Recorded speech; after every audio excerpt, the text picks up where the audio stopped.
Hello students, welcome back to my channel. আজকে আমি তোমাদের পড়াবো সেল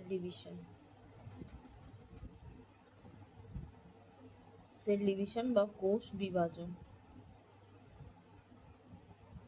আগের দিন আমি তোমাদের বলেছিলাম যে কোষ বিভাজন এর দুটো ভাগ, একটা হচ্ছে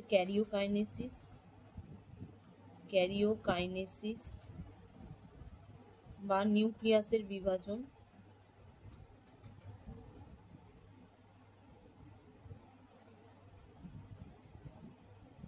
আর একটা হলো সাইটোকাইনেসিস বা সাইটোপ্লাজমের বিভাজন।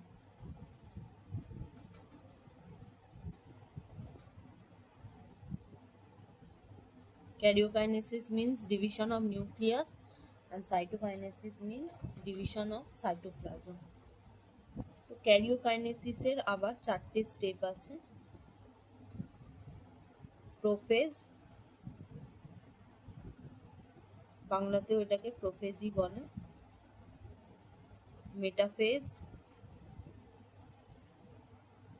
বাংলাতেও এটাকে মেটাফেজ বলে। অ্যানাফেজ,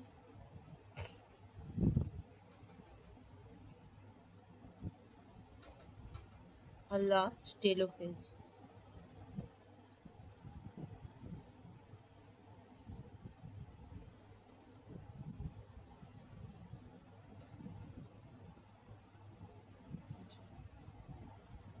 এবার তোমাদের আমি ফার্স্টে বলবো প্রোফেজে কি হয়।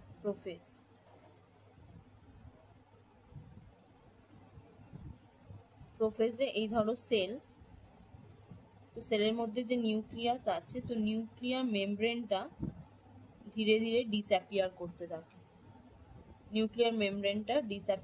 থাকে। তো প্রোফেজের ফার্স্ট পয়েন্ট হবে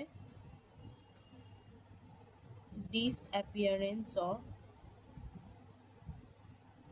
nuclear membrane।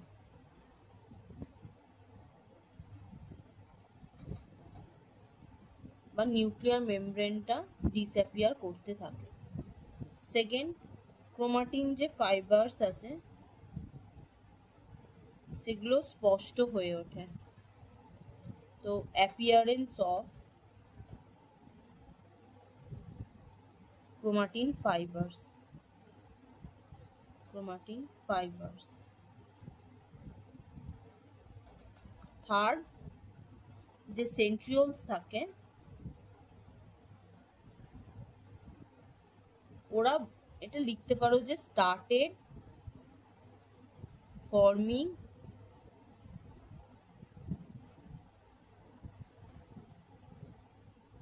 অ্যাস্ট্রাল ফাইবার বা বেম তন্তু, সেটা ফর্মেশন স্টার্ট করে। তো প্রোফেজে কি হয়, প্রোফেজে যে নিউক্লিয়ার মেমব্রেনটা থাকে সেটা ধীরে ধীরে ডিসঅ্যাপিয়ার করতে থাকে, আর ক্রোমাটিন ফাইবারটা অ্যাপিয়ার করতে থাকে।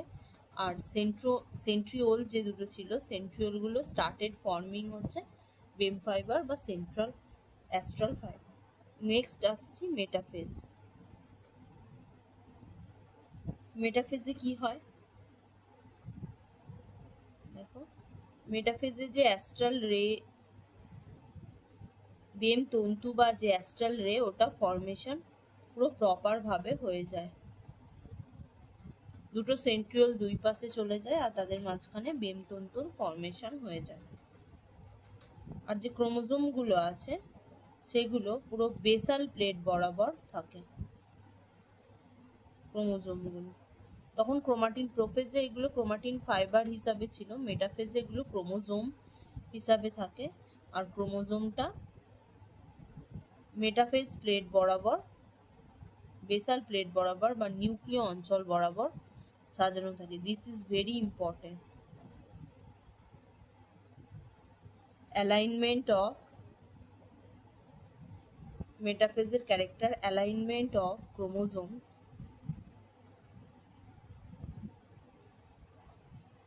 at basal plate,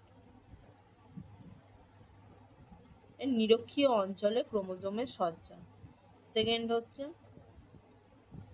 formation of Astral রে, তো হয়ে যায় ফর্মেশন অফ অ্যাস্ট্রাল রে, Astral fibre.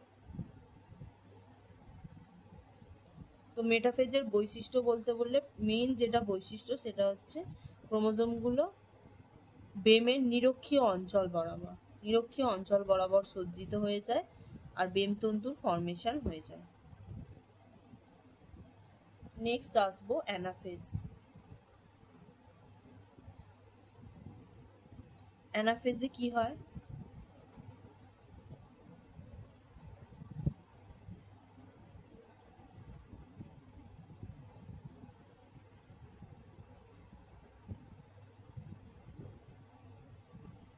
half number of chromosome movement start করে towards one pole and half number of chromosome movement start করে towards another pole. তো movement of half number of chromosome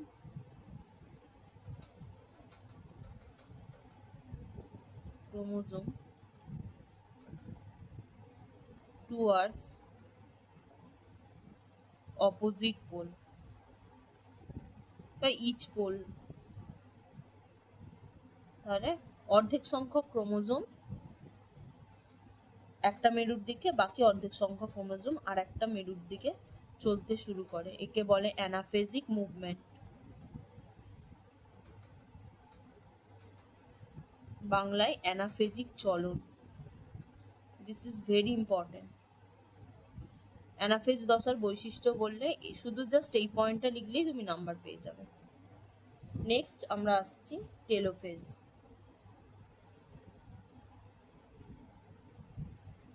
টেলোফেজে কি হয়?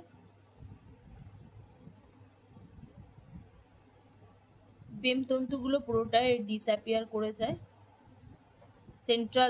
সেন্ট্রিওলস গুলো থাকে না, half number of chromosome একটা মেরুর দিকে, বাকি হাফ নাম্বার অফ ক্রোমোজোম আর একটা মেরুর দিকে চলে আসে, তাই জন্য এটার নাম টেলোফেজ, টেলের দিকে চলে আসে।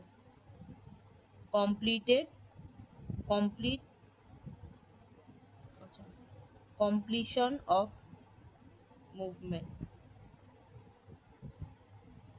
তো এটাই ছিল ক্যারিওকাইনেসিস অর নিউক্লিয়াসের বিভাজন। ফার্স্ট স্টেপ হচ্ছে প্রোফেজ। প্রোফেজের নিউক্লিয়ার মেমব্রেনটা ডিসঅ্যাপিয়ার করতে থাকে, ক্রোমাটিন ফাইবারটা আরও অ্যাপিয়ারেন্স বেড়ে যায়, অ্যাপিয়ার হতে থাকে আর অ্যাস্ট্রাল ফর্মেশন স্টার্ট হয়। নেক্সট মেটাফেজে কি হয়? ক্রোমোজোমগুলো বেরিয়ে এসে নিরক্ষীয় অঞ্চল বা বেসাল রিজিয়ন বরাবর সজ্জিত হতে থাকে। নেক্সট হচ্ছে অ্যানাফেজ। অ্যানাফেজে হাফ নাম্বার অফ ক্রোমোজোম একটা মেরুর দিকে, একটা পোলের দিকে, হাফ নাম্বার অফ ক্রোমোজোম আর একটা পোলের দিকে মুভমেন্ট স্টার্ট করে, এটাকে বলে অ্যানাফেজিক চলন বা অ্যানাফেজিক মুভমেন্ট। নেক্সট টেলোফেজে কি হয়? অর্ধেক সংখ্যক ক্রোমোজোম একটা টেলের দিকে, বাকি অর্ধেক সংখ্যক ক্রোমোজোম আর একটা টেলের দিকে চলে আসে। এরপরে স্টার্ট হবে সাইটোকাইনেসিস অর সাইটোপ্লাজমের ডিভিশন। আর একটা জিনিস মিস করে গেছি, সেটা হচ্ছে এই যে টেলোফেজে হাফ নাম্বার অফ ক্রোমোজোমস এদিকে চলে আসে আর হাফ নাম্বার অফ ক্রোমোজোমস অন্য পোলের দিকে চলে আসে, আর এদের চারপাশে নিউক্লিয়ার মেমব্রেন ফর্মেশন আবার স্টার্ট হয়। রিঅ্যাপিয়ারেন্স অফ নিউক্লিয়ার মেমব্রেন ফর্মেশন আবার স্টার্ট হয়, formation of nuclear membrane. Next আমরা আসছি সাইটোকাইনেসিস। তো সাইটোকাইনেসিস আমাদেরকে দুটো টাইপ অফ সেলে পড়তে হবে, ওয়ান হচ্ছে animal cell, other one is plant cell. তো তোমরা দেখেছো যে টেলোমিয়ারে কি হয়, টেলোফেজে কি হবে? টেলোফেজে ক্রোমোজোমসগুলো দুটো পোলে চলে যাচ্ছে আর সেখানে নিউক্লিয়ার মেমব্রেনের রিঅ্যাপিয়ারেন্স হচ্ছে। তো এরপরে কি হবে? এরপরে স্টার্ট হবে সাইটোকাইনেসিস। তো সাইটোকাইনেসিসে ক্লিভেজ ফারো ফর্মেশন হবে, cleavage furrow, this is called cleavage Faro.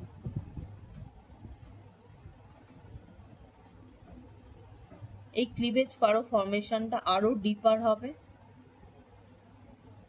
এবং একটা টাইম পর দুটো সেল আলাদা হয়ে যাবে। with half number of chromosomes.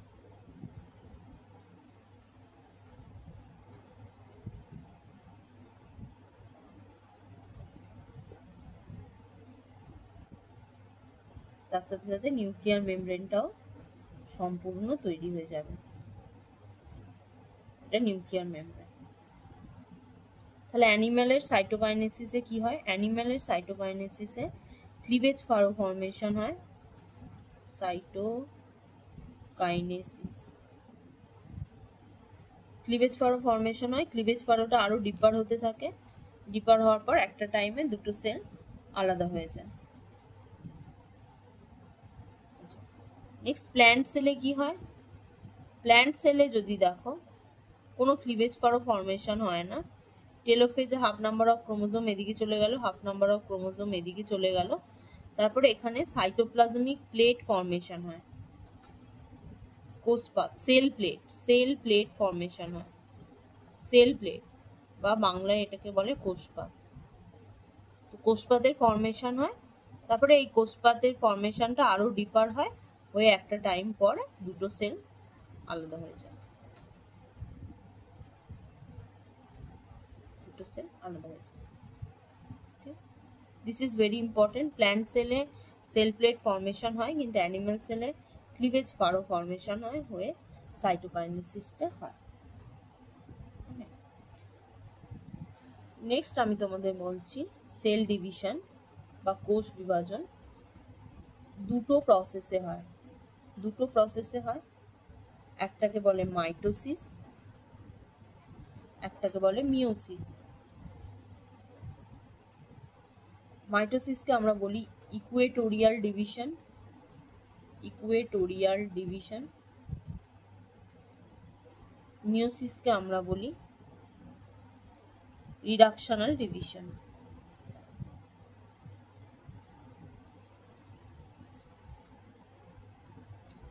Mitosis is called equatorial division and meiosis is called reductional division.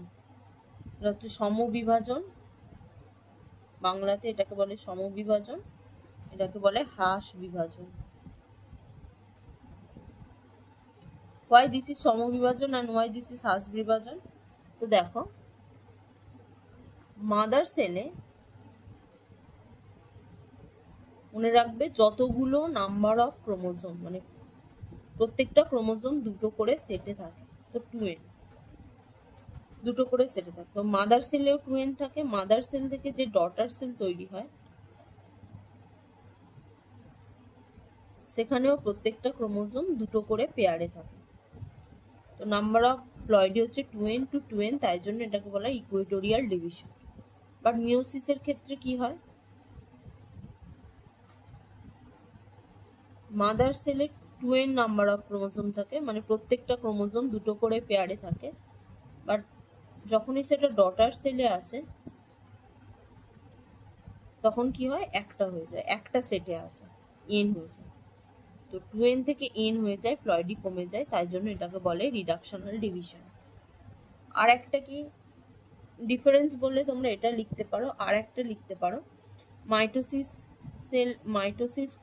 Sell বিভাজনে 1 মাদার সেল থেকে 2 ডটার সেল প্রডিউস হয়, 2 daughter cells. But in case of meiosis 1 mother cell থেকে 4 daughter sales produce হয়, 4। আর mainly মাইটোসিসটা দেখা যায় হচ্ছে somatic sell, somatic sell বা দেহকোষ, দেহকোষে দেখা যায় মাইটোসিসটা।